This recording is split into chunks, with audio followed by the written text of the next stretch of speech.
about COVID-19 vaccines and remain cautiously optimistic about the potential for new tools to start to arrive in the coming months.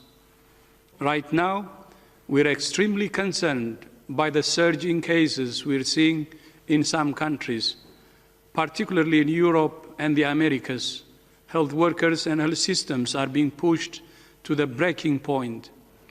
WHO has issued guidance and tools to increase capacity for the medical and public health workforce and supplies and facilities to manage COVID-19 patients. At present, WHO has 150 emergency medical teams assisting countries in the planning and implementation of their emergency responses. WHO and partners are working with governments and health leaders to ensure that there is cover for health workers that are sick, that there are enough beds for COVID-19 patients and for essential services to continue safely, that there are enough masks, gloves, and other protective equipment, that governments have access to enough tests, therapeutics, and supplies to cope with demand now, and that health systems will be ready when safe and effective vaccines are rolled out. Health workers on the front lines have been stretched for months. They're exhausted. We must do all we can to protect them, especially during this period when the virus is spiking and patients are filling hospital beds. In this moment, when some governments have put all of society restrictions in place, there is once again a narrow window of time to strengthen key systems. We have seen that those countries which invested in case finding, care and isolation, cluster investigations, adequate testing with rapid results, contact tracing, and supported quarantine are facing much less disruption. Cluster investigations and contact tracing are part of the bedrock of a successful public health response. These actions help prevent individual cases from becoming clusters and clusters turning into community transmission. During recent Ebola outbreaks, the Democratic Republic of the Congo and WHO have invested in people and trained up a sizable number of contact tracers who work closely with local leaders and communities. And in just 2 days, in part down to active case finding and contact tracing, they will be able, I hope, to call an end to the most recent Ebola outbreak. As countries take extreme measures to curb the rapid spread of COVID-19, now is the time to invest in the systems that will prevent further waves of the virus. Invest in a well-trained and protected public health workforce so that you have enough contact tracers in place and ensure that those who are sick can isolate away from others and contacts are identified, notified, and managed properly. And where cases are starting to come down, keep investing so that you're prepared. This is a dangerous virus which can attack every system in the body. Those countries that are letting the virus run unchecked are playing with fire. First, there will be further needless deaths and suffering. Second, as we featured 2 weeks ago in a press conference, we're seeing a significant number of people experiencing long-term effects of the virus. Third, health workers in particular are facing extreme mental health pressure, and cases are severely burdening health systems in too many countries. Health workers went into medicine to save lives, as you know. We must avoid putting them into a situation where they have to make impossible choices about who gets care and who doesn't. We need to do everything we can to support health workers. Keep schools open, protect the vulnerable, and safeguarding the economy, from calling up students, volunteers, and even National Guards to support the health response in times of crisis, to putting strict measures in place that allow pressure to be removed from the health system. There is no excuse for inaction. My message is very clear. Act fast, act now, act decisively. A laissez-faire attitude to the virus, not using the full range of tools available, leads to death, suffering, and hurts livelihoods and economies. It's not a choice between lives or livelihoods. The quickest way to open up economies is to defeat the virus. Last week, leaders came together at both the World Health Assembly and the Paris Peace Forum. High on the agenda was the ACT Accelerator and ensuring equitable access to new rapid tests, therapeutics, and COVID-19 vaccines.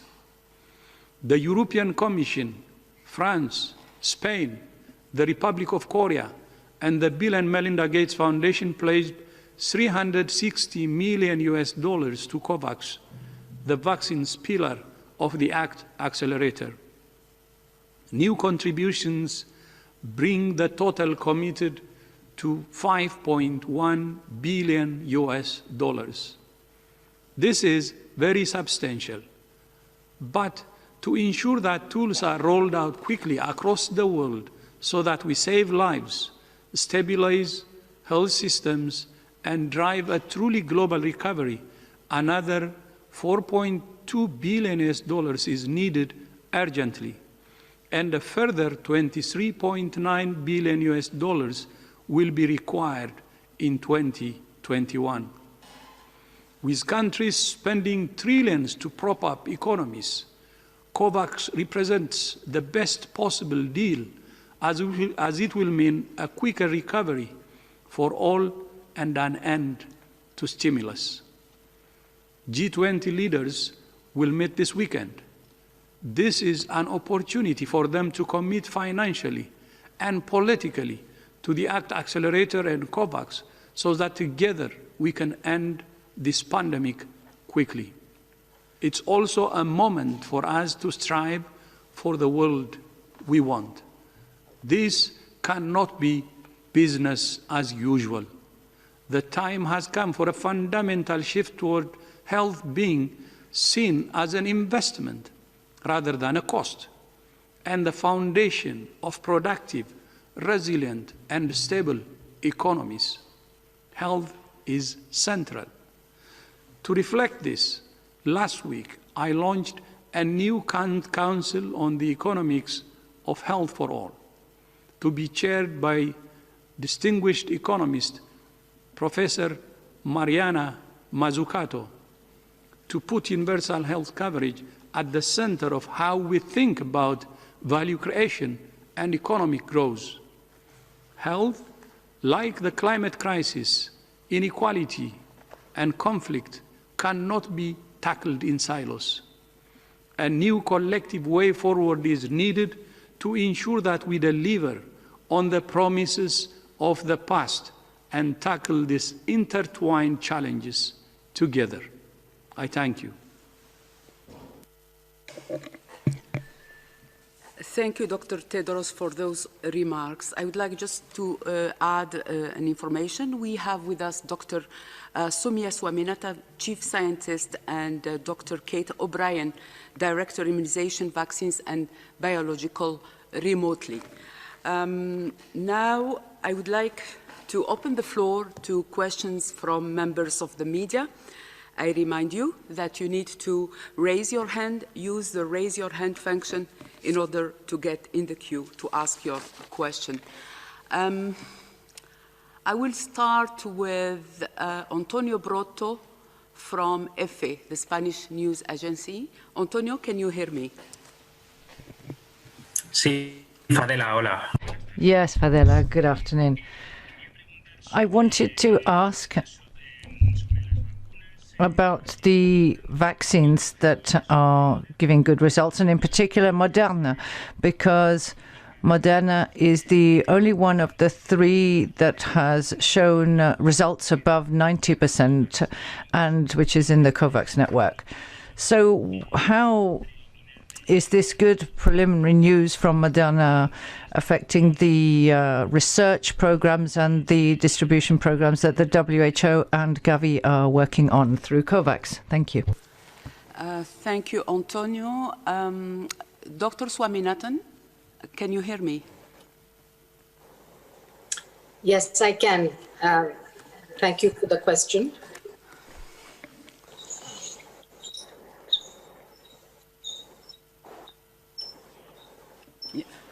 We can see you.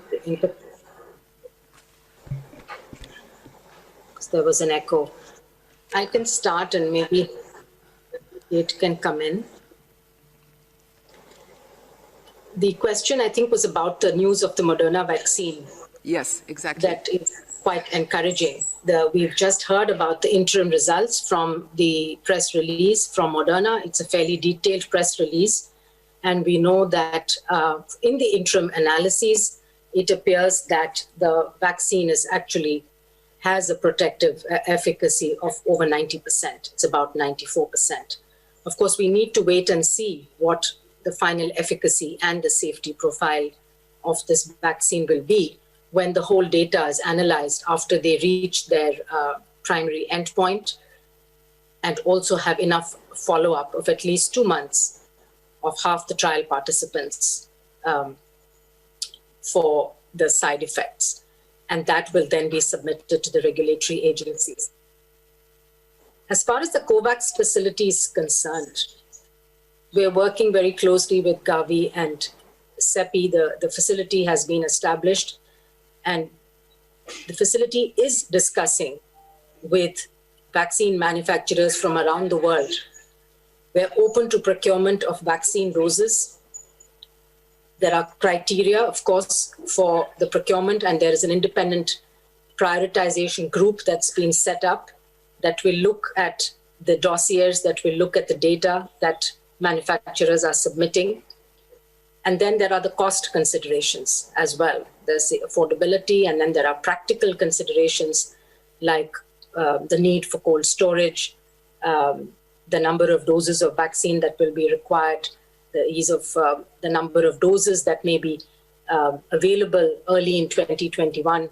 So there will be, apart from efficacy and safety, other considerations that the facility will consider when making a decision on whether or not to go ahead with the contract.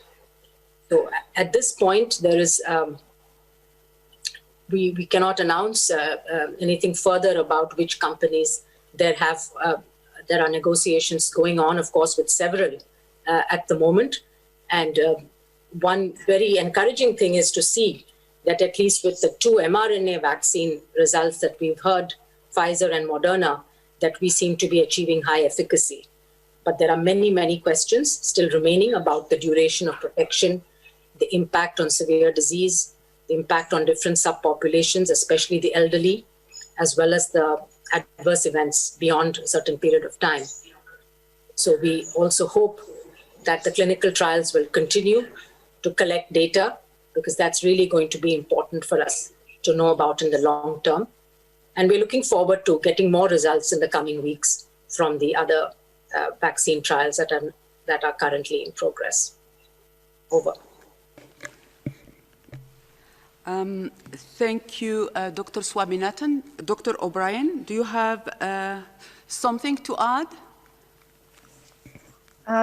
Thank you. The only thing I would add to that really good explanation from Dr. Swaminathan is that the delivery characteristics of vaccines are also important. And we will be looking really carefully at the ease with which different vaccines can be delivered, and certainly about the number of doses that are required. This is a 2-dose vaccine, And certainly any vaccine that can achieve a one-dose vaccine is certainly easier to deliver than a two-dose vaccine. And of course, the cold chain characteristics are also important. So information from the Moderna vaccine about its requirements of both -20 and then refrigeration for a period of what they're indicating, maybe a month period, is welcome news as well. Thank you, Dr. O'Brien. I would like now to invite Bayram Altuk, Anadolu News Agency, to ask the next question. Bayram, can you hear me? Hi, Fadela. Thank you very much for giving me this opportunity, and good evening, everybody. And China seems to have recorded almost no new or very little cases for a while, I mean for months. Can we assume that Chinese authorities have successfully contained the virus to close in on end the pandemic? If this is the case, so what does the WHO attribute such success? And what are the lessons learned from the rest of the world? There have also been unconfirmed reports of Chinese toll being much higher. So what would you like to say about this question? Thank you. Thank you for the question. Many countries have actually dealt with sometimes serious epidemics within their own countries and have found the comprehensive means by which to control the infection, test and trace contacts, quarantine contacts, treat their sick, and keep the virus, once they've had it low, keep the virus at a very low level. China is amongst those countries, but others like Korea, Singapore, Japan, New Zealand, now Australia and others. So this has been a fight that many countries have taken to the virus. I think what's common in their approaches, while the approaches have been very different and they're in very different cultural settings, what has been common in their approach is really a relentless focus on doing it all, a relentless focus on mobilizing community action, like in Thailand with community-based surveillance and response, a relentless focus on testing, tracing and quarantining. As you saw, Australia really fight back against a very difficult epidemic in Melbourne and Victoria. The people of Victoria sacrificed 101 days, I think, in virtual lockdown with ramping up of surveillance, and they've turned the corner there significantly. So from that perspective, I think what we can see between countries is that capacity both to chase the virus, take the fight to the virus, protect vulnerable groups, keep the health system ticking over, and when you get to that low level, following through with very aggressive measures when cases and clusters occur. Very good cluster investigation like we've seen in places like Japan, both prospective contact tracing and retrospective investigation of cases to find out whether they were part of clusters. So much of that is the stuff we've been saying for months and months, a comprehensive strategy aimed at controlling the virus, aimed at protecting the vulnerable, aimed at saving lives. With regard to the other part of your question, with regard to current incidents in countries, I think many countries have very, very low numbers of cases. There's always the risk of importation of cases or undetected cases in any country. We have no evidence right now that the situation in China is anything other than extremely low levels of the virus, with a very aggressive response to any upsurges that you've seen. Again, with much of the mass testing that's gone on, and mass testing is not something that's accessible to all countries. It takes a huge amount of resources to do, and for many countries that's not a feasible or even advisable option. But in the situations where it has been done, very few cases have actually been picked up as part of that mass testing. If there were a large number of undetected cases in the context of local transmission, one would expect to find cases through that process. So no, we don't believe at this point that there's any evidence that points to a significant problem in China. Maria? Yeah, just to highlight the part of the question of what can we learn from others, I think that's exactly the right question we need to be asking and constantly asking, because there's so much that we're learning from each other. As Mike has pointed out, this is a comprehensive set of measures that China, that Japan, that Australia, that so many countries, that Germany, that so many countries have been using right now. And I think some of the things that stand out is the doing it all, making sure that there's a comprehensive, aggressive approach in case finding, but using the system that's also in place to find cases that may be picked up in the community. So using your influenza surveillance system or your respiratory disease surveillance system that exists in country to also test a subset of those for COVID-19 are incredibly helpful to see if you might be missing chains of transmission. And some of the things that work, you've heard us say many times before, arguably some of the most important things to do is to be able to isolate cases, really isolate those cases in a medical facility if possible, in a community center that is specifically catered for COVID patients, depending on the severity of their systems, or if they need to be cared for at home, making sure that they're isolated from other family members. This is difficult to do in multi-generational homes or homes that have a lot of different people, but having a known case in the home, they need to be isolated from their loved ones. And that will really help break those chains of transmission. The other thing is supported quarantine. So finding the contacts of the known cases and putting these individuals safely, securely supported in a quarantine facility, or again, if they need to be quarantined at home, away from others. This is what breaks chains of transmission. And in countries, the last thing just to highlight, one of the things we repeatedly see in countries is when you have a supported, enabled, empowered community to carry out individual level measures where they know, where I know, what do I need to do, what does my family need to do, what does my community need to do, all of that contributes to reducing the spread. And that is something we cannot emphasize enough, because right now we need everyone everywhere to really be doing what they can to support, to make sure that they don't get infected themselves and to make sure that they don't pass the virus to someone else should they either be infected or exposed. And so these are things that we need to continue to focus on, and we will continue to put these messages out day in and day out. Thank you. I would like now to invite Gunilla von Hol to ask the next question. Gunilla, can you hear me?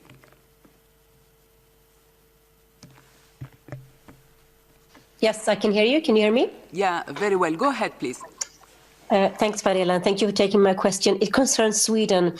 Sweden has had a very different strategy from the rest of the world until now, until today, actually, when the government has introduced very, very tough restrictions. And it's basically the end of what's called the Swedish strategy.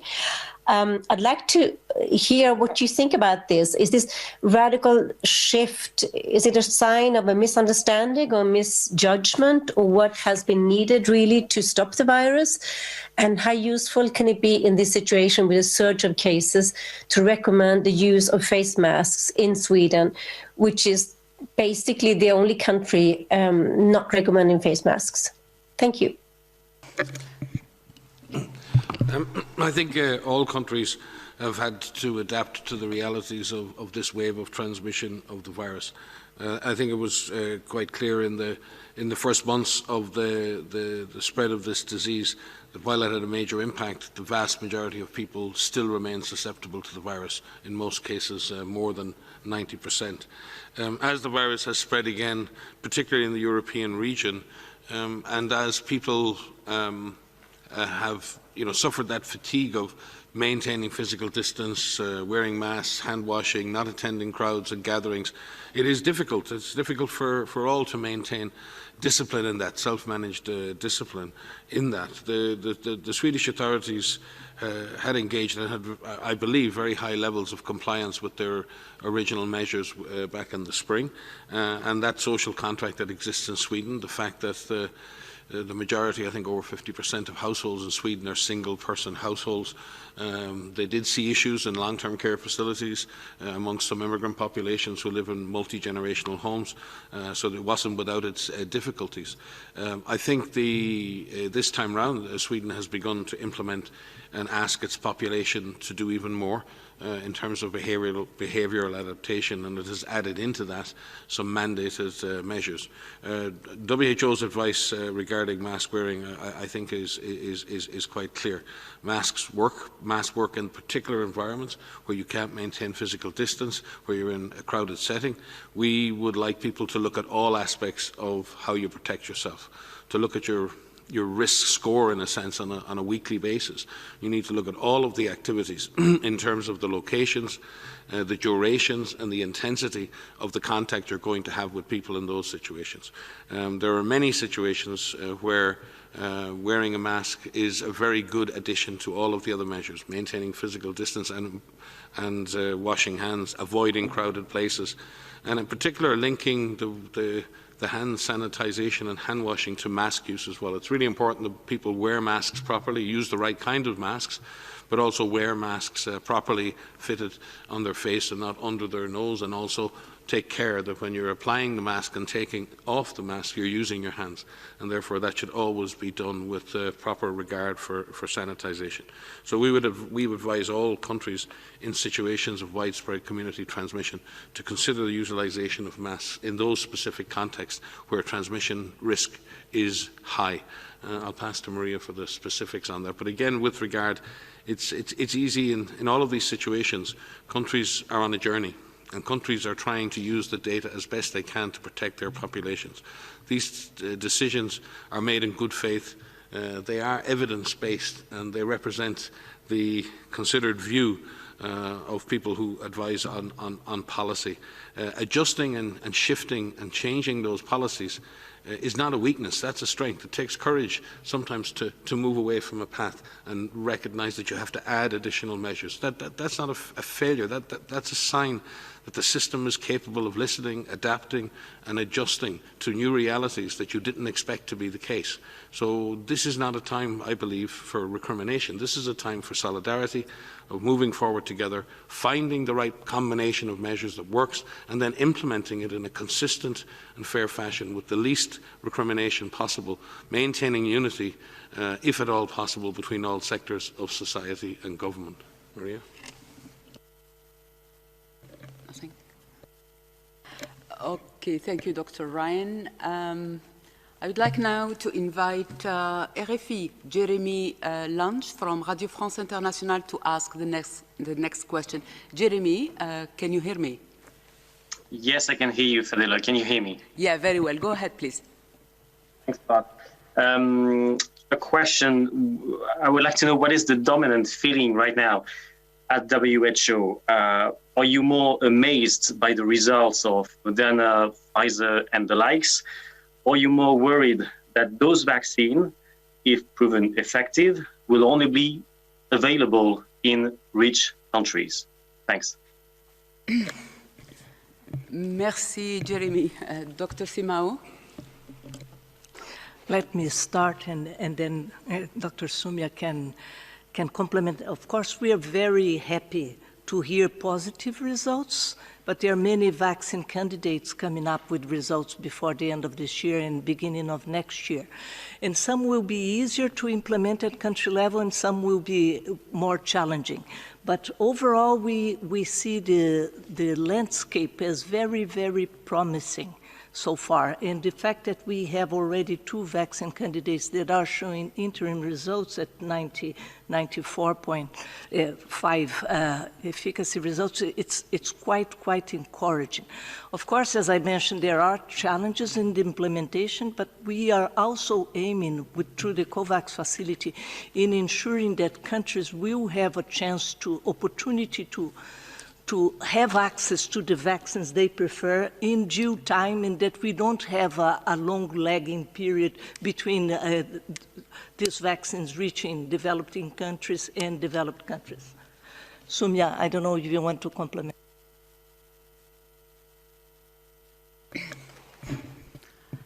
Dr. Swaminathan? I think Go ahead, please.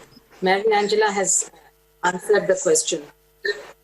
And we remain optimistic, and we would like to work with all manufacturers and developers with the COVAX facility to ensure that we have the widest possible selection of candidates available, because some candidates will suit more in certain situations, perhaps in certain subgroups like the elderly, Some will have different storage conditions and so on. So it would be good to really have a portfolio of products so that countries can also have some choice in the matter. But I think we're looking at least the first half of next year as being a period of very, very limited doses. Supplies are going to be limited. There are bilateral deals that many of the companies have done. So many of the doses have already been booked by some countries. We are hoping that there will be enough in the facilities so that the AMC countries, the 92 countries in the AMC group, will also get access to these doses at the same time. But right now, it's just a question of planning week by week and day by day. But our goal is to ensure that the highest risk people in all countries, Dr. Tedros mentioned the health workers who are under tremendous strain and who are also being disproportionately affected by this pandemic. We want to make sure that these frontline workers, regardless of which country they're in, are protected. And that's our goal, and we're trying to work with all countries to see that this happens. But this, again, as Dr. Tedros had said many times, this requires global solidarity to really ensure that we achieve the goal of equitable access. Over. Dr. Ryan, please. Yeah, I think it's good for us to reflect on the amazing journey that we've all been on in terms of global science, and to reflect on the fact that before this pandemic started, as part of the research and development blueprint, we had target product profiles for coronavirus vaccines, for disease X, for therapeutics, and the world and many scientists had come together to agree on what we would need to be doing really quickly in the face of a pandemic. That transformed in February, within a few days of the Dr. Tedros declaring the highest level of global alert, into a research and development roadmap, which was the result of hundreds of scientists coming together under the leadership of people like Sumia and Mariangela, Maria, and so many others in the R&D who support the R&D blueprint. That roadmap then was used as a blueprint to bring together technical partners. Dr. Tedros has been working at the political level on this issue since March, since April, talking to global leaders going way, way back, trying to build an alliance and a coalition between multilateral organizations and powerful member states to create the momentum that could drive this forward. But we are at that moment of great hope, but we need to hope with attitude. We need to hope with determination, with planning, with investment, with financing, with implementation, with readiness, the issues that Kate mentioned about getting countries ready to be able to deliver this vaccine to those who will benefit from it, and ensuring that's done with equity. So yes, it is a moment of great hope, and it is a moment that demonstrates what human civilization and what science can deliver when it works across ideologic and country boundaries, when it works towards a common good, a common goal, a global good. And when we see that happening, we should take hope from that. Science, solidarity and solutions, as Tedros has said almost every day at these press conferences, and he says it every day to us, that's what we have to focus on. And I think we should have hope. We should have realistic hope that we're not there yet, and a testament to everyone in COVAX and everyone in the R&D blueprint, everybody who supports the work that Mariangela is doing, leading on allocation, on equitable allocation. We're not there yet, but I certainly would strike a note of hope in this regard. Thank you all. I think Dr. Adkili would like to add something. Just really briefly on Mike's point that we're not there yet, but we're getting there. I mean, I think these points that we've raised earlier about the measures that need to be taken continue to take now and will be needed even after the vaccine is introduced. Last week we had 60,000 deaths. We had 4 million new cases. We'll have more of those weeks before the vaccine is out there. And I think I'm sure my partner Kate would mention what also Sumia and Mariangela mentioned. It's not vaccines that save people, it's vaccinations that will actually save people. So the delivery function and the work on the ACT Accelerator is an important piece of that. We have spent recently work over the past 2 weeks plus to really integrate the work of the vaccines pillar of the ACT Accelerator with the health systems strengthening work that's there, working with the ACT Accelerator partners as well as with the World Bank, and really focusing on ramping up delivery in 100 countries over the next 100 days to really look at how we can accelerate readiness. And I think that piece is going to be key.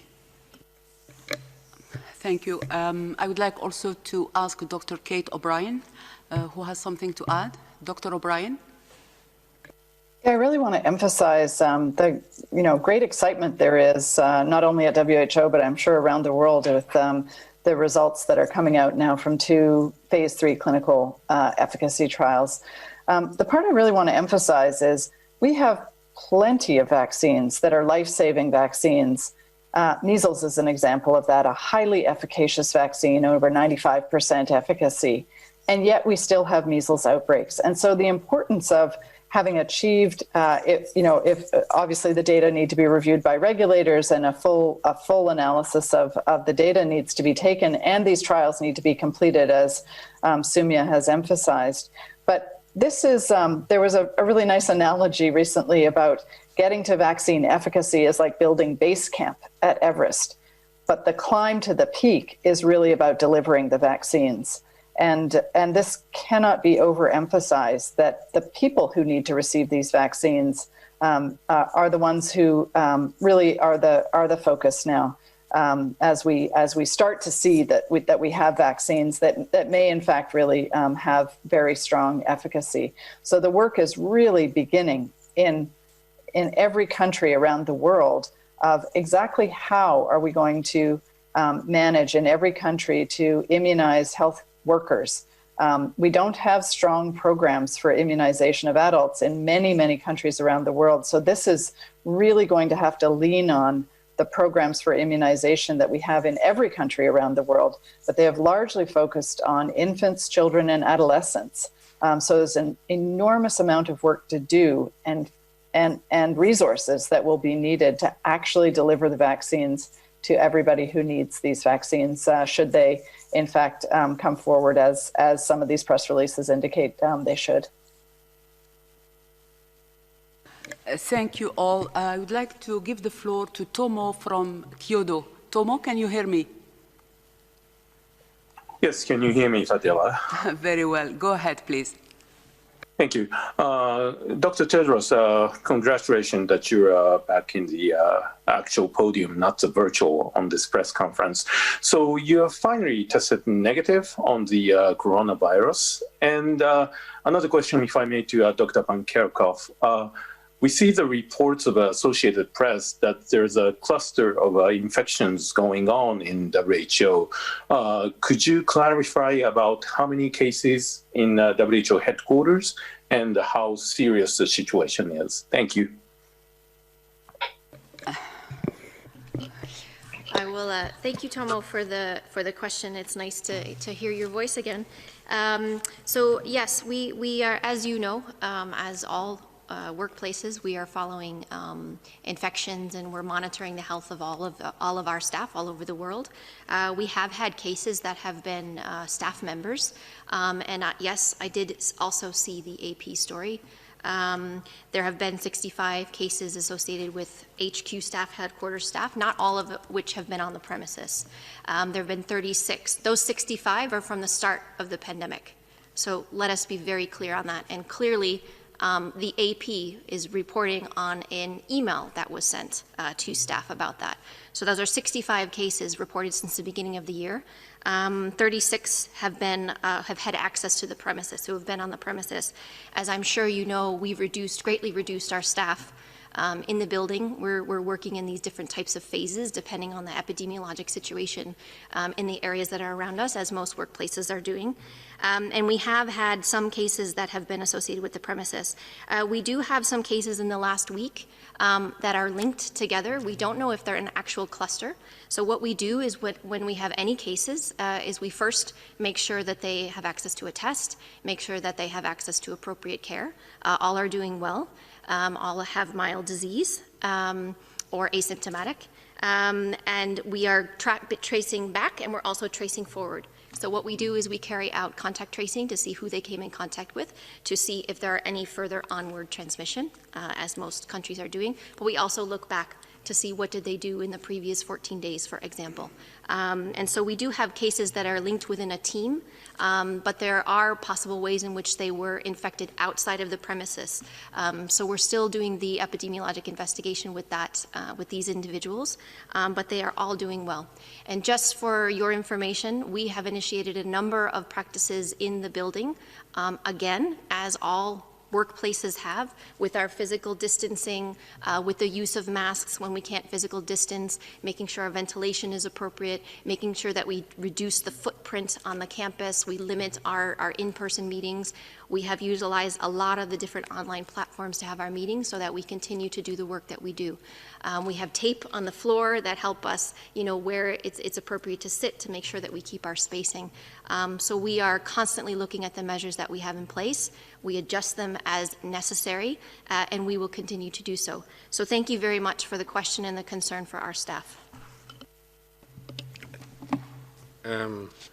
Yeah, I think it's also important to clarify that Maria, myself, Tedros, or anyone at this table, we don't control the contact tracing or other processes in-house. We don't get to say who stays or who goes. Dr. Tedros has stayed home, not because I told him or he told himself, but because our contact tracing teams made that decision. We have a special working group made up of key experts around the House. They meet, they decide, they investigate, they apply the principles of our standard operating procedures for managing cases in-house. There's no policy discussion of someone should come in or should not come in. That is purely made on the basis of our SOPs and of science. And that has worked very well and served us well over the last 9-10 months. We also are able to increase and decrease the number of staff on site. We're able to increase and decrease the levels of restriction, which are commensurate with the local epidemiology. And I can remind you that the cantons of Vaud and cantons of Geneva that surround us have some of the most intense transmission in the world right now. So our staff are out there living in communities. To my knowledge, the cluster being investigated is the first evidence of potential transmission on the site of WHO. But we can't completely protect ourselves from our own, as you, many out there, from your own social and other engagements with family and school and so many other things. We are human beings and we live within a society, and we're not entirely within a cocoon here. I'll be glad to confirm that, as Maria said, I was joking with Ed beforehand, that we've significantly replaced the red tape with yellow tape here at the WHO. Sorry, I need to come back in because I'm being asked to clarify. So when I said that there were 36 cases associated with the premises, that's since the beginning of the pandemic. There have been 5 cases testing positive in the last week. So we just want to clarify that point. But also to say, as Mike said, we're normal human beings. We do our grocery shopping. We have to take our kids to school. We are living in an area right now that has very high incidence surrounding us. And so we, as individuals, also need to take into account the measures to keep ourselves safe. What we recommend to you and what you hear us saying every single day is what we say to our own staff, to our loved ones. But just to clarify that it's been 65 cases associated with HQ since the beginning of the pandemic, 36 of which have had access to the premises, and only 5 in the last week. Thanks. Yeah, could I just further clarify, Maria, because you used the word associate there, to all those amateur epidemiologists out there, that does not mean that transmission occurred on these premises. Those individuals were people who were designated as working on site, and therefore they were left home to self-isolate and their contacts traced outside. So just when we use the word associated, I'm sure we'll get a lot of feedback. This last cluster under investigation, to our knowledge, is the only evidence of potential transmission on this campus over the last 10 months.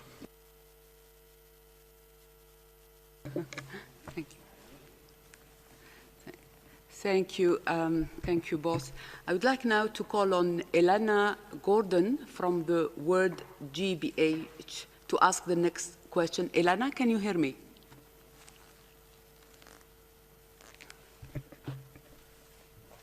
Can you unmute yourself, please, Elena? Yes, can you hear me? Yes, very well. Go ahead, please. So my question, and I hope that everybody is doing well, was related to this Associated Press outbreak, or not outbreak, but cases that have been reported recently within the WHO. And I wanted to follow up, I guess, on that and ask, it was reported that a member of the leadership team had also been tested positive, and I wonder if you had more details about that, and I hope that that person is doing well. So again, there's no outbreak at HQ here, headquarters in Geneva. What we are doing is we are actively monitoring the health and safety of all of our staff members. Every day we fill in a questionnaire that asks how we're doing, that takes our temperature, where we are working, and gives our contact information.